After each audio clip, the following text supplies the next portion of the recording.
네, 지난주에 얘기했던 게 인프라스트럭처 에즈 코드라는 주제로 테라포밍에 대한 얘기를 계속 했었는데 시간 관계상 급하게 마무리가 된 거죠. 네. 네. 장소와 시간 관계상. 네. 앞에가 궁금하신 분은 3회를 들어주시면 됩니다. 네. 먼저 갔다가 오셔도 됩니다. 저희는 녹화로도 올라가니까. 네.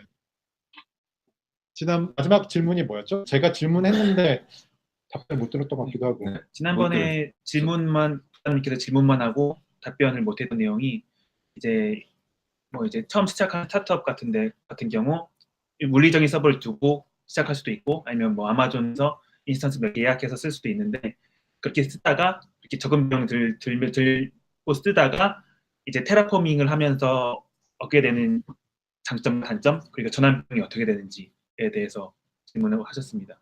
제가 질문을 그렇게 어렵게 했나요? 네, 거의 그대로 거의 그대로 옮겼는데요. 질문 다시 해주시죠. 질문을 제가 그렇게 어렵게 했었나요?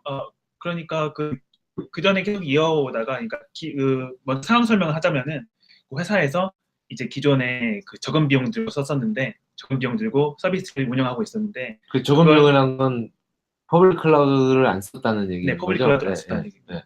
퍼블릭 클라우드는 무슨 말인가요? 클라우드는 이게 AWS나 GCP 같은 그냥 이게 공개된 퍼블릭 클라우드라는 거. 그럼 프라이빗 클라우드는 뭘 얘기하는 거예요? 프라이빗 자기네가 큰 데는 자기네가 짓겠죠. 구글이나 뭐 넷플릭스는 지네 뭐 자기네 IDC 있고 그냥 오픈스택 같은 걸로 자기네가 쓰거나. 네, 구축할 수 있는. 네, 그렇다고 합니다. 그래서 그 전환 비용 그러니까 저희가 퍼블릭 클라우드로 옮기고 인프라스트럭처 에즈 코드를 적용함으로써 어떤 비용을 지불해야 되는지 그리고 그 지불해야 되는 비용에 대해서 좀 고민이 많으실 것 같은데 어떻게 하면은 그거를 효율적으로 할 수 있는지 그 부분에 대해서 질문을 하셨었습니다. 지금 질문한 기억이 안 나가지고 제가 이렇게 되돌려 보면서 정리를 한번 해볼게요. 제가 그때 궁금한 거는 제가 만약에 스타트업을 운영을 하면 사실 들어보면 되게 좋은 것 같거든요. 그러면 또 혹하잖아요. 그렇게 접근했을 때 저는 그렇게 접근하면 안 된다고 생각이 좀 들거든요. 기술이 좋아가지고 혹해서 접근했을 때 망하는 친구들 너무 많이 봤어요. 그렇죠. 그거보다는 내가 그 깜냥이 되는지부터 검증해야 되는데 스타트업 하시는 분들은 기술에 욕심을 많이 내다 보니까 프로덕트보다는 개발자들은 이런 기술로 하면 더 좋겠는데 또 시작하는 경향들이 있는 것 같아요. 그래서 그분들에게 냉정하게 내가 지금 이거를 할 수 있나? 없나? 그 비용은 얼마나 든나? 안 든다라는 거를 냉정하게 알려주시면 내가 지금 이 깜냥에서는 안 되는구나. 내가 좀 더 키우고 그 다음 단계에 한번 고려보면 좋겠구나라는 거를 한번 들어보면 좋을 것 같아가지고 그런 질문을 했거든요. 질문이 어려운가요? 아니요. 질문을 이해했는데요. 몰랐어요. 이게 다른 조직의 상황을 대신 판단해 준다는 것도 어려운 부분이긴 한데 약간 저는 이제 앞으로는 개인적인 의견으로는 무조건 인프라가 이제 이쪽으로 갈 거라고 생각하는 거죠. 굳이 지난주에 제가 비슷하게 인프라 관련 테라폼 관련해서 발표했는데 그때 약간 했던 비유가 이제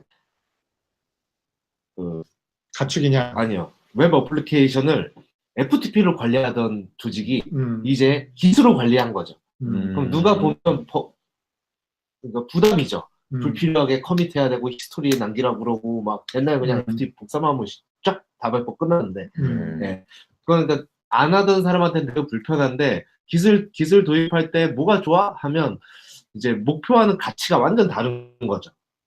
히스토리가 중요하고 그거를 왜 그렇게 해야 되고 막 하는데 당장 운영하는 데는 하나도 도움이 안 되잖아요. 내가 개발자 한 명이야. 그럼 도움이 안 되는데 저는 이제 그게 시간이 지나면서 점점 지금은 당연히 혼자 해도 기술로 하고 이렇게 자리 잡다 생각하거든요. 누가 배포 어떻게 해? FTP로 이러면 우리도 안 가겠죠. 여기는 안 되겠다. 라고 저는 생각할 것 같은데 그런 것처럼 인프라는 이제 그렇게 관리 안 하던 시점에서 이제 관리하는 시점으로 이제 소프트웨어처럼 이제 들어오고 있는 지금 단계라고 생각하고 저는 약간 미국이라고 했었네. 외국은 좀 더 이미 더 들어온 상태고 우리나라도 이제 그게 조금씩 도입되고 있는 단계라고 저는 보고 있는 상황이거든요. 이제 그런 면에서는 이제 그 필요성을 느끼면 가는 거죠. 가는 거고 저는 음. 그게 갔을 때 가치는 작은 조직이라도 있다고 생각하는데 당연히 지금은 그 과도기적인 상황이라서 비용이 당연히 들죠. 그거에 대한 학습 비용, 뭐 도입 비용, 실패 비용 이런 게 당연히 들어서 초기 스타트업이 그걸 전혀 할 줄 모르는데 해야 되냐? 그러면 그것까지는 판단하기 어려워요. 판단하기는 애매하긴 한데 저는 꼭 그게 테라폼이나 뭐 어떤 그런 도구가 아니더라도 그 인프라스트럭처 에즈 코드가 하려는 그 가치에 대해서는 고민해 줄 필요는 저는 있다고 생각을 하고 있습니다.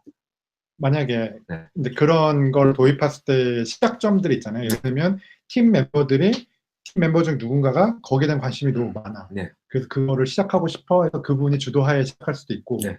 아니면 사실 그 멤버가 누가 될지 모르겠지만 거기에 대한 관심이 전혀 없으면 네. 아예 시작조차 못하는 상황이잖아요. 네, 그렇죠. 네, 근데 저는 이제 그런 멤버가 관심이 아예 없다 그러면 저는 못할 것 같으니까 그냥 선택지에서 지우고 네. 그 중에 한 명이라도 너무 관심이 많은데 내가 회사에서 서포트를 안 해줄 수 있잖아요. 네. 비용 문제 네. 때문에. 네. 왜냐면 퍼블릭 클라우드 비용들이 꽤 들어갈 네. 거로 예상하니까. 네. 그러면은 그 친구가 자기네 기술, 내가 이걸 도입하고 싶은 욕심이 있을 때 뭐 사장이 됐든 대표가 됐든 설득을 해야 되잖아요. 아니면 네. 팀 멤버가 됐든. 네. 어떻게 설득하는 게 좋을까요? 네. 이 가치에 대해서. 그 가치에 대해서 그러니까 이게 결국 비용 문제긴 한데 예를 들어 뭐 스타트업을 하는데 그냥 제 생각에 스타트업을 하는데 뭐 C24 이런 데서 한 달에 5천 원 내고 운영해요. 이러면 뭐 얘기가 안 되죠. 그러면 AWS 오세요라는 비용 차이가 어마어마하죠. 어마어마하니까 안 되고 그러니까 그런 데는 아니라고 했을 때 네. 그러면 질문을 바꿔보면 그렇게 그 클라우드의 초기 비용이 정말 가난하게 시작하는 스타트업은 일단 욕심은 내려놓으시는 게 좋을 것 같고 그러면 근데 그 비용 넘어선 근데 그게 꼭 아니더라도 저는 퍼블릭 클라우드 꼭 AWS랑 GCP만 있는 거 아니거든요. 디스트리뷰션도 있고 뭐 불트라 뭐 이런 것도 있고 있잖아요. 걔네들도 다 API 제공하고 사실 뭐 계속 제가 테라폼 써서 테라폼 얘기를 하게 되는데 테라폼 같은 것도 디스트리뷰션을 다룰 수 있거든요. 그렇게 하면 사실 AWS 같은 것보다 훨씬 적은 비용으로 저는 운영할 수 있다고 생각하고 기본적으로 생각하고 이제 작은 회사라도 작은 회사는 이제 한 명이 이제 되게 의존성이 강하게 익히기 쉽기 때문에 사실 진짜 서버가 못 내리는 경우 많거든요. 왜냐면 거기에 다 세팅이 돼 있으니까. 네. 근데 이제 인프라스트럭처 코드는 언제든지 그냥 내리고 다시 올리겠다는 그게 있으니까 그 사람들이 빠지거나 이제 그런 리스크를 줄여나가는 거죠. 저는 비용으로 생각하면 만약에 IDC나 이런 데 들어가면 다 분명히 사람이 붙어야 되거든요. 아니면 진짜 우리 요즘도 그렇게 하는지 모르겠는데 제가 IDC 써본 지 오래돼서 장애나면 IDC 뛰어갔어야 됐죠. 가서 이렇게 루트 콘솔 열어서 하거나 아니면 전화해가지고 봐달라고 우리 서버 어떻게 꺼진 거야 이런 거 봐달라고. 근데 이제 그런 비용이 없어지는 일단 기본 비용이 있고 사람을 하나 안 써도 되는 거죠. 그런 사람을 그렇기도 하고 나중에 그런 게 이제 그 한 명이 뭐 퇴사를 하거나 뭐 그랬을 때 그 인프라를 운영할 수 있게 되는 거죠. 약간 그거는 이제 작은 회사일수록 저는 그 리스크가 되게 크게 의존하고 있다고 생각하거든요. 한 사람에 대한 네, 의존성. 한 명이 다 세팅했으니까 다른 사람은 어떻게 세팅했는지 모르는 거죠. 그거를. 근데 그 사람이 나가거나 아니면 갑자기 이제 빠져버리면 이제 나머지는 그걸 못하니까 그걸 그 서버 운영도 못하고 갱신도 못하고 그냥 방치할 수밖에 없는 거죠. 근데 이제 인프라스트럭처 코드를 쓰면 그걸 다시 그냥 다시 만들면 되고 수정하면 다시 새로 올라가는 거니까 그런 부분에서까지 생각하면 저는 비용의 가치가 충분히 있다고 생각하지만 이거는 뭐 C레벨이 어디에 가치를 두냐의 문제긴 하죠. 그 사람 퇴사하면서 인증 게 아니에요. 현실하지만 자기도 모르죠. 자기도 맨날 들어가서 그냥 설치하고 업데이트하고 뭐 오류나면 이렇게 했으니까 기억이 안 나죠. 그렇죠. 똑같이 세팅하기가 어렵죠. 왜냐면 보통 이렇게 딱 오류나면 또 설치하고 또 설치하고 또 설치하고 되네? 그러면 이제 넘어가고 이렇게 되니까 해보신 입장으로서 어떻게 생각하십니까? 쌍피님 맞아요. 해보셨어요? 나 해본 사람이었어요? 나 왜 이렇게 아무 생각이 없지? 네, 뭐 참 근데 이게 좀 난감한 것 같긴 해요. 처음에 이제 막 도입하고 할 때는 이제 기록도 남고 뭐 이런 면에서 그리고 이제 콘솔에서 뭘 삭제하거나 수정하거나 이런 것들이 계속 기록에 남으니까 되게 좋다고 생각을 했거든요. 근데 계속 그것만 하다 보면 이게 맞는 건가 싶기도 해요. 그러니까 너무 오랜 시간을 거기 그걸 만지작거리고 있으니까 예를 들어서 사용자 한 명 추가하는데 코드 수정하고 리뷰를 하고 막 이런 과정이 너무 오래 걸린다는 생각도 들기도 하고 이렇게까지 해야 되나? 싶은 생각이 들었어요. 사실 저도 그렇게 구축해 놓은 시스템상에 숟가락 한 잔 얹은 입장에서 들어보면은 그런 건 좋았던 것 같아요. 저 같은 경우에는 저 도메인은 왜 생긴 거지? 혹은 저 권한은 누가 가지고 있지? 라는 거를 기세 히스토리를 보면 아니면 PR로 올려져 있는 히스토리를 보면 지금 누가 요청했고 어떤 서비스에 적용했는지를 파악할 수 있어서 뒤에 온 사람에게는 좀 히스토리 파악하는 데 도움이 되는 것 같아요. 안 그랬으면은 뭐 다 사람 붙잡고 얘기해서 물어봐야 되는데 이제 그 사람 퇴사해버리면 이제 더 이상 알 수가 없으니까. 그런 거를 비교를 잘 해서 얘기를 하면 좋을 것 같은데 그걸 비용으로 어떻게 환산해서 비교를 할 수 있는지는 좀 해보죠. 어떻게 또 생각해보면 지난 회사, 이전 회사가 되게 많은 서비스를 운영하기 때문에 오히려 그런 필요성이 더 있었는지도 몰라요. 또 생각해보면 내가 서비스 운영하는 거 하나밖에 없는데 그렇게까지 해야 되나라는 생각도 갑자기 들거든요. 그렇죠. 근데 그렇게 만약에 좀 큰 조직이라서 내가 서비스 운영이 하나면 인프라 하는 쪽에서 그 일을 하고 있겠죠. 이게 나한테까지 안 오고 영향이 큰 안 회사가 오고. 아니라도 스타트업으로 내가 서비스를 하나만 하는데 하나만 할 때도 네. 하나만 해도 저는 만약에 제가 거기 투입돼 있다면 저는 할 것 같은데 이제 딴 사람들은 이제 그 러닝 커브랑 그게 있으니까 그걸 하기는 하라 말아라 하기는 어렵긴 하죠. 어렵긴 한데 저는 아까 말한 그런 이유로 저는 할 것 같아요. 그냥 소프트웨어랑 똑같이 내가 작업한 거 히스토리를 남기고 어떻게 되는지 만들고 똑같이 세팅하게 만들고 하는 부분. 그리고 그게 결국 그냥 코드 같은 거라기 때문에 결국 인프라는 거 어느 회사 가도 인프라 비슷하게 생겼잖아요. 도메인 붙고 ELB 붙고 다 똑같이 생겼어요. 그냥 한 번만 해놓으면 그다음부터 그냥 사실 대부분의 복붙이거든요. 아주 큰 엄청난 인프라 아니면 오히려 스타트업 규모에서 제가 보기에 딱 한 세트만 만들어 놓으면 거기서 조금만 바꾸면 그냥 다른 회사 세트도 되고 뭐 이럴 거라고 저는 생각을 하거든요. 그럼 갑자기 든 생각이 그거를 내가 일일이 다 공부할 게 아니라 만약에 아싸님이 그 템플릿을 만들어서 지금 그 생각했는데 판매 5,000원에 해시코프가 이미 하고 있어요. 팔지 않고요. 그 모듈 NPM 레지스트리처럼 모듈 레지스트리가 있어서 거기서 다운받아서 세팅하면 돼요. 근데 이제 그렇게 한 세트로 뭐 스타트업 세트 이렇게 파는 게 아니라 뭐 VPC, 뭐 ELB 뭐 이렇게 나눠져 있죠. IDS 이렇게 나눠져 있는데 그거 다운만 받아서 하면 사실 몰라도 세팅은 되긴 하죠. 그렇구나.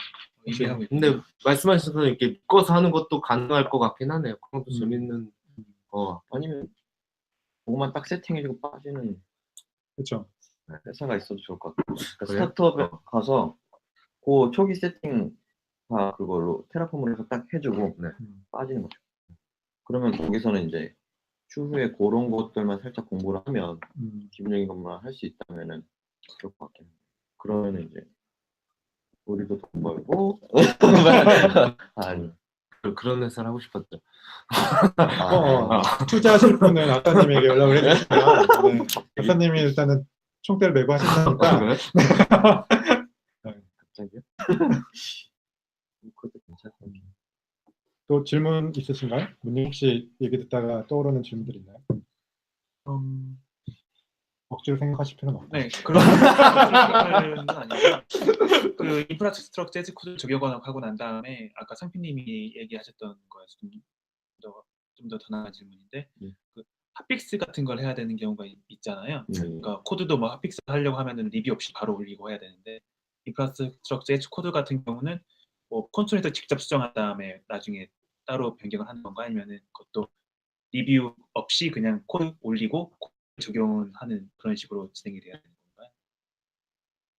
그러니까 질문을 이해했어요. 그래? 핫픽스인데 이걸 어떻게 처리할 거냐라는 거. 네, 그렇죠. 결국 당장 서버가 급한데 이걸 코드로 수정할 거냐 아니면 그냥 콘솔에서 빨리 서버 만들고 할 거냐 이 얘기이신 그렇죠. 거죠. 나중에 따로 적용을 해야 되는지.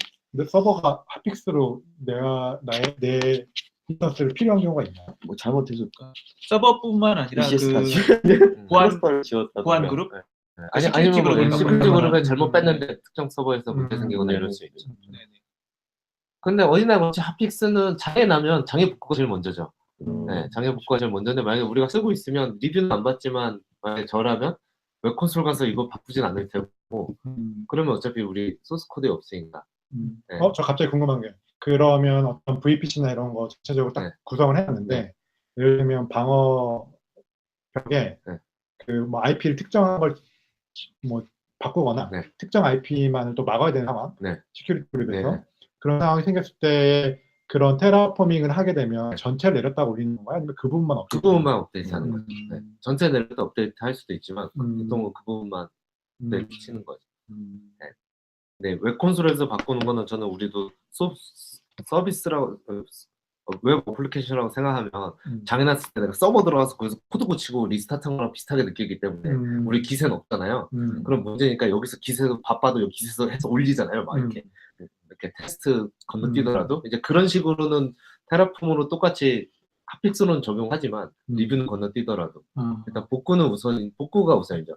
리뷰해 주세요라고 하는 기다리기에는 핫픽스 할 때도 테라폼을 써야 된다라는 말씀이시죠? 저는 그렇게 생각. 왜냐하면 거기서 고치면 결국 여기서 나중에 후작업을 해줘야 되잖아요. 왜냐하면 싱크가 안 맞으니까. 아니면 다음번 적용할 때 다시 지우겠죠, 얘가. 네. 그럼 똑같이 다시 시작해 나잖아요. 네, 그러니까 그 소스 코드는 아까 얘는 똑같잖아요. 내가 소스 코드에만 수정하고 우리 기세 안 넣어놓으면 다음 배포 때는 그 버그가 다시 레그레이션으로 나타나는 거잖아요. 그러니까 이제 그리고 처음 수정한 거로 복구가 된다는 보장도 없을 것 같아요. 그러다 보면 그 안에서 계속 수정하다 보면 나중에 내가 뭘 했는지도 까먹게 되는 상황이 되지 않을까 싶어요. 또 궁금한 게 그러면은 그 실서버로 운영되어 있는 인프라와 네. 또 개발 존으로 분리해서 나는 인프라가 다를 수 있잖아요. 네, 그렇죠. 그런 거는 그냥 개발하는 거랑 똑같이 리얼이랑 개발 서버랑 나누듯이 그렇게 테라포밍을 따로따로 하나요? 저는 지금은 그렇게 해야 된다 쪽으로 기울었어요. 그걸 해보지 음. 못했는데 우리는 전에는 그렇게 돼 있진 않았거든요. 보통 이렇게 딴 데도 그렇지만 인프라가 하나 있고 그 안에 이제 개발 서버, 스테이징 서버, 프로덕션 서버 이렇게 움직이잖아요, 보통. 네. 근데 이제 인프라까지 그렇게 다루려다 보니까 아예 인프라가 따로 있어야 되는 느낌? 개발 인프라와 서비스 인프라가 그게 VPC를 따로 만들던 계정을 따로 관리하던 아예 이렇게 있어서 그게 오히려 안전하다는 생각이 들어요. 그러면 아까 말한 대로 스키트 그룹 이렇게 해가지고 프로덕션 장애나는 거를 줄일 수 있죠. 이게 좀 위험하거든요. 약간 이렇게 뭘 할 때마다. 아니면 트래픽이 되게 많은 데서는 그런 잠깐 테스트 자체도 되게 문제가 생길 수 있고 네. 인프라에서 좀 사실 감이 좀 안 오는데 예를 들면 제가 이제 예상해 볼 수 있는 흔한 장애들 보면 갑자기 예상 못한 트래픽이 들어왔을 때 이제 그런 것들은 사실 개발에서는 확인하기 어려운 부분이잖아요. 그러면 실서버에 있는 테라포밍을 직접 수정해야 되는데 그러면 사실 로컬의 개발 같은 상황이면 코드를 로컬에서 테스트하고 넘어가잖아요. 그러면 이제 그런 상황이 볼 때는 사실 테스트하기가 어려운 상황 아닌가 싶어서. 그래서 저는 아까 VPC나 계정이 완전 따로 똑같은 셋이 하나 더 있어야 된다는 게 그런 테스트를 프로덕션에서 해볼 수는 없잖아요. 만약에 문제가 생기고 있거나 이걸 여기서 테스트하기가 무서우니까 똑같은 셋을 가지고 놓고 거기서 테스트를 거기서 아예 그냥 가상 부하 테스트를 한다는 네네. 뭐 부하 테스트든 아니면 뭐 신기능 테스트든 이런 걸 여기서 하고 그러니까 코드로 관리하니까 두 번 똑같은 거 두 세트 만드는 건 별로 어려운 일 아니거든요. 그냥 두 번 실행하면 되거든요. 그러니까 그런 식으로 해야 되지 않나. 근데 저희도 이것까지는 못 해봤어요. 그래서 이렇게 했을 때 문제점은 또 뭔가 있겠죠. 불편한 점이나 그렇긴 하지만 기본적으로는 소프트웨어랑 똑같이 그런 식으로 가야 되지 않나? 라는 생각을 하고 있어요. 그렇지 않으면 좀 프로덕션에서 약간 공격적으로 변경을 못 할 것 같아요. 무서워서. 왜냐면 장애 안 나는 게 너무 중요하니까. 또 혹시 궁금한 점 있으시면 일단은 저희가 예정된 오프닝 시간이 다 돼서 질문을 댓글로 주시면 또 다음에 이어서 하든가 없으면 이제 이 기술 토큰 주제를 바꿔서 다음 방송에는 다음 주제로 네. 진행을 해볼까 합니다. 혹시 질문 올라온 거 있나요? 없습니다. 네. 박사님 팬입니다. 지금 이거는 너무 질문이 없다고 하시더라도 일단은 이슈 같은 데나 아니면 코멘트 달아주시면은 그 코멘트에 리코멘트로 답변을 최대한 드릴 수 있도록 하겠습니다. 네, 저희가 방송으로는 못하더라도 저희가 GitHub 이슈에서 계속 토론하거나 이런 걸로 답변을 드릴 수 있으니까 GitHub 이슈로 올려주시면 좋겠습니다. 그러면 1부 방송은 여기서 마무리할까요? 네, 그래. 네. 기다리셨군요. 네, 감사합니다. 그러면 2부에서 찾아뵙겠습니다. 몇 분씩까요? 15분 해서 네. 2시 5분 전에 시작하도록 하겠습니다. 네. 채널 고정. 2시 55분에 들어가겠습니다. 예.